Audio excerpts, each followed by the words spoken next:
Isaac डार साहब, एक तो देखिए, ओवरसीज पाकिस्तानी जो हैं उन्होंने हर गवर्नमेंट को, जो भी गवर्नमेंट आई है उसने जब भी कोई कहा लबैक कहा है उन्होंने उसकी आवाज पे।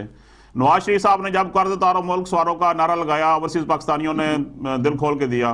इमरान खान साहब, मुझे याद है अभी नील मसरत साहब ने यहाँ एक मैनचेस्टर में प्रोग्राम किया तो 2 घंटे में 9 लाख पाउंड जमा हो गए उनके इमरान खान के हॉस्पिटल के लिए।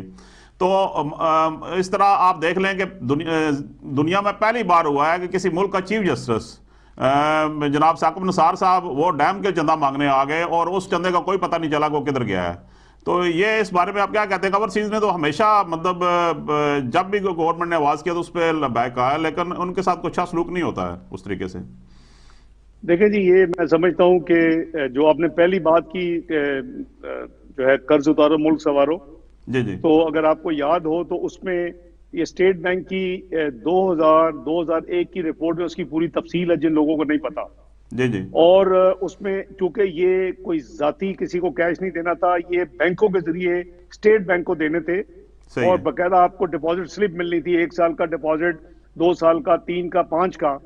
और मैं आपके तवज्जो से ये शेयर करना चाहता हूं कि जब ये अपना ये स्कीम, ऑब्वियसली इसमें टोटल जो कलेक्शन थी वो कोई बहुत छोटा अमाउंट था, कोई ज्यादा अमाउंट कलेक्ट ही नहीं हुआ, लेकिन फिर भी बहुत मेहरबानी पाकिस्तानी बहनों भाइयों की, उन्होंने बहुत सपोर्ट किया। तो इसी तरह जो आपने दूसरा जिक्र किया शौकत खानम का, वो प्राइवेट चैरिटी है, वो जो भी दे अल्लाह ताला उसको कबूल करे, सवाब दे, और लेने वालों को अल्लाह ताला तौफीक दे कि उसका सही खर्च करे। बहुत ज्यादा सीरियस उंगलियां उठती हैं और वो उसमें मैं भी शामिल हूं। तीसरा जो आपने फरमाया कि अभी जो डैम फंड है वो एक नेशनल मंसूबे के लिए था, और मैं समझता हूं कि वो एक गिमिक था। इस तरह के तमाशे नहीं होने चाहिए। डैम जो है वो 9 अरब रुपया इकट्ठा हुआ है, जिसमें एक बल्क अमाउंट जो है वो 6 से 7 अरब जो है वो सैलरीज हैं लोगों की, गवर्नमेंट एम्प्लॉयज की सैलरीज हैं, और वो उन्होंने एक एक 2-2 दिन अदारों ने अपने काट के दिए हैं। ये 9 अरब रुपए से डैम बनेगा? इसके लिए तो आपको ऑलमोस्ट 1500 अरब रुपए चाहिए थे। बिल्कुल। और हमने इसकी पूरी प्लानिंग की हुई थी। हमने अपने आखिरी 2 सालों में 121 अरब मैंने बजट के जरिए रिलीज की है, और जमीन खरीदी गई इस प्रोजेक्ट के लिए। और हमारी चाइना के साथ नेगोशिएशंस हो रही थी इसकी कंस्ट्रक्शन के लिए। और लास्ट मीटिंग जो मियां नवाज शरीफ की थी मई 2017 में चाइना में, उसमें one of the major agenda item ये दयामर बादशाह डैम था। बिल्कुल। तो एक तो ये बिल्कुल कोई तुक नहीं बनता कि मुल्क का चीफ जस्टिस या कोई मुल्क का और पॉलिटिशियन उठे और जाके ऐसे प्रोजेक्ट में चंदा मांगे। सही बात है। We should learn to live dignified तरीके के साथ। हमने तो नहीं मांगा। हमें तो वेस्टर्न वर्ल्ड कहता था कि आप मुशर्रफ नहीं कर सका, सिविल हुकूमत उसके जाने के बाद नहीं कर सकी, नॉर्दर्न एरिया में दहशतगर्दी के खिलाफ जंग आप एक दफा करें। आप मांगे क्या मांगते हैं? वो वही हालत थी जब एटमी धमाके ना करें तो $5 अरब आपको मिलेंगे। उसी तरह की इस तरह की बातें होती थी। मुस्लिम लीग नून ने, मियां नवाज शरीफ ने, हमने किसी से मदद नहीं मांगी।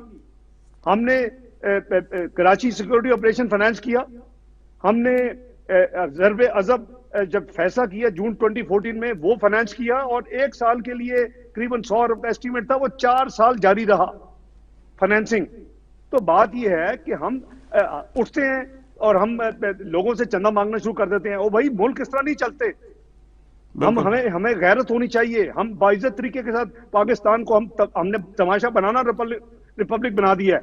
जहां जाते हम उठ के जाके पैसे मांगते हैं।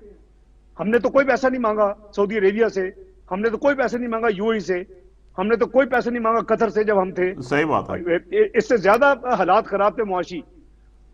अगर पाकिस्तान की तारीख में किसी को बेहतरीन इकोनॉमी मिली है तो वो पीटीआई है।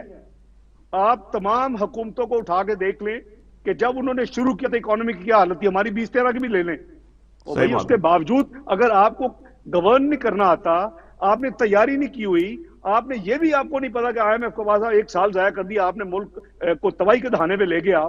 आप कम से कम बॉन्ड मार्केट में चले जाते जो हमने एस्टेब्लिश की हुई थी। तो आपको फिर आप ये तजर्बे करने आए हैं। कल ये परसों का बयान है खान साहब का, आपने पता नहीं देखा कि नहीं देखा, कि हमें अब समझ आई है कि जी ये कैसे यानी होता है, सारी गड़बड़ होती है। वो वही 27 महीने हो गए इस तजर्बे को आप देखते हुए। समझ नहीं आई आपको? आपको अभी अपना खान साहब का अपना तो बयान है पता जी कि 1 करोड़ डार साहब नौकरियों के बारे में कहते हैं कि नए शहर में जो बना रहा हूं तो इससे डॉलर आएंगे तो फिर 1 करोड़ नौकरियां मिलेंगी। अब ये आप भी समझदार हैं कि नए शहर बनने में 5 साल नहीं लगते हैं, कितने साल लगते हैं? नए शहर इजी नहीं बनते हैं। शाह साहब से सारे गिमिक हैं, कुछ नहीं होने वाला, कुछ नहीं इन्होंने किया। ये आप इनके मिनिस्टर को देखें कि वे टेलीविजन पे बैठ के कहते थे कि ये सालों की बात नहीं है, महीनों की बात नहीं है, दिनों की बात है। लोग, आप जैसे लोग वापस लाइन में लगे होंगे, सीटें बुक करा रहे होंगे पाकिस्तान में आगे नौकरी के लिए। याद है आपको? ये याद है। तो आप ये जब बयान देखते हैं ना, ये इन चीजों पे, ये एक तो है मास्टर यू टर्न है। आज जो कह दिया कल उनको पता भी नहीं होगा मैंने क्या कहा था। वो पता नहीं किस हालत में होते हैं जब कह देते हैं ऐसी चीजें। बात तो ये है कि इस तरह, हाँ, इन्होंने कंस्ट्रक्शन इंडस्ट्री को इन्होंने स्पेशल पैकेज दर्जा दिया, दिया आपको है। पता होगा। जी जी। उसमें इन्होंने कहा जी हम सोर्स ऑफ इनकम नहीं पूछेंगे।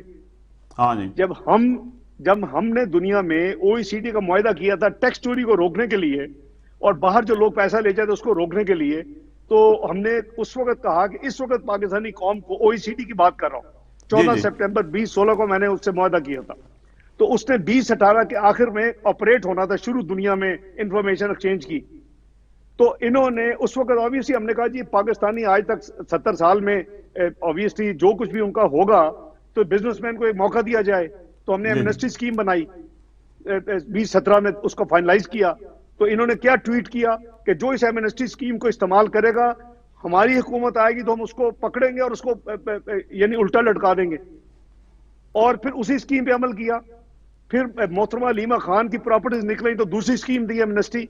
अभी कंस्ट्रक्शन इंडस्ट्री को, इनके जो फाइनेंशियर है उनको खुश करने के लिए तीसरी स्कीम दे दी है। जी जी। और 5% पे कहा जी कि लेकिन कुछ चीज नहीं हो रहा। सीमेंट जरूर मूव कर रहा है, जो पॉजिटिव एक दो चीजें नजर आ रही हैं। ऑटोमोबाइल इंडस्ट्री 9 महीने से बंद थी, उसमें कुछ प्रोडक्शन शुरू हुई है, कुछ एक्टिविटी शुरू हुई है। और ये फैसला बाद में क्या हुआ है अपना डार साहब आपसे क्वेश्चन, ये कहते हैं कि 550 अरब डॉलर रोका हुआ था जो आप लोगों ने इंडस्ट्री का फैसला बाद में तो हमने रिलीज किया, तभी वहां पर इंडस्ट्री चल पड़ी है। ये क्या हुआ है, इसके बारे में कुछ बताएंगे? ये सारी फजूल बातें जी हवा में। कोई 550 अरब किसी का नहीं रोका हुआ था। ये एक वेटिंग पीरियड होता है, वो आपने आज अगर दिया है तो उसका जो प्रोसेस है आपके रिफंड का, सेल टैक्स रिफंड की बात कर रहे हैं जी जी, उसमें आपको टाइम लगता है और वो टाइम में आपको वो पैसे वापस मिलते हैं। जो सारा प्रोसेस होता है A to Z, उसकी एवरेज जो आउटस्टैंडिंग थी वो करीबन 200 अरब रुपया थी जब हम आए थे। हमने जब टैक्सेस कलेक्शन डबल की तो वो तो 400 अरब हो जाना चाहिए था, लेकिन हमारा साइज वही था 200 सवा 200 अरब। अब इन्होंने क्या किया 2 साल में वो मुझे नहीं पता, और ये कहां खड़े हैं वो भी लोग चीख मार रहे हैं। तो ये हवा में फिगर बोल देते हैं, इनको पता होता नहीं है। मैं इनको चैलेंज कर दूं, ये FATF ने जो ग्रे लिस्ट में रखा हुआ है पाकिस्तान को और ब्लैक लिस्ट में जाने वाला था, तो इससे निकलने का क्या तरीका, आप क्या समझते हैं, कैसे निकले पाकिस्तान इस ग्रे लिस्ट से? देखिए, हमें हर पूरी कोशिश करनी चाहिए कि हम इससे बाहर निकले, क्योंकि ये बिजनेस के लिए अच्छा नहीं है, ये पाकिस्तान की इमेज के लिए अच्छा नहीं है, ये पाकिस्तान की जो कमर्शियल और एक्सपोर्ट एक्टिविटी है उसके लिए अच्छा नहीं है। तो ये जब हम पाकिस्तान में हुकूमत 2013 में आई थी, हम वर्चुअल ब्लैक में थे लेकिन ग्रे में बिल्कुल कोने पे खड़े थे, जैसे ये पीछे खड़े थे, लेकिन अब वो ये ग्रे में आ गए हैं। ये जो वर्चुअल ब्लैक के कोने पे खड़े थे उसमें से इन्होंने कुछ एक्शंस लिए हैं।